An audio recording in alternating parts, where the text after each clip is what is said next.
நீலகிரி மாவட்டம் உதகையில் இந்து அன்னையர் முன்னணி சார்பில் ஆடி வெள்ளியை முன்னிட்டு அம்மனுக்கு மஞ்சள் நீர் அபிஷேக விழா நடைபெற்றது. இந்த நிகழ்ச்சியில் இந்து முன்னணி பேரியக்கத்தின் மாநில பொதுச் செயலாளர் திரு ஜே.எஸ். கிஷோர்குமார் அவர்கள் சிறப்பு விருந்தினராக கலந்து கொண்டார்.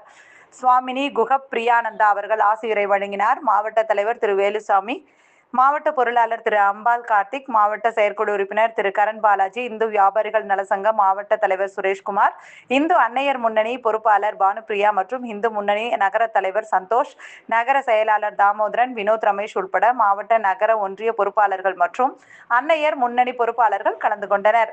இந்த நிகழ்ச்சியில் 250க்கும் மேற்பட்ட பெண் பக்தர்கள் தீர்த்த குடம் எடுத்து அம்மனுக்கு மஞ்சள் நீர் அபிஷேகம் செய்து வழிபட்டனர். ஆடி மஞ்சள் நீர் அபிஷேகம் இந்து முன்னணி, இந்து அன்னையர் முன்னணி.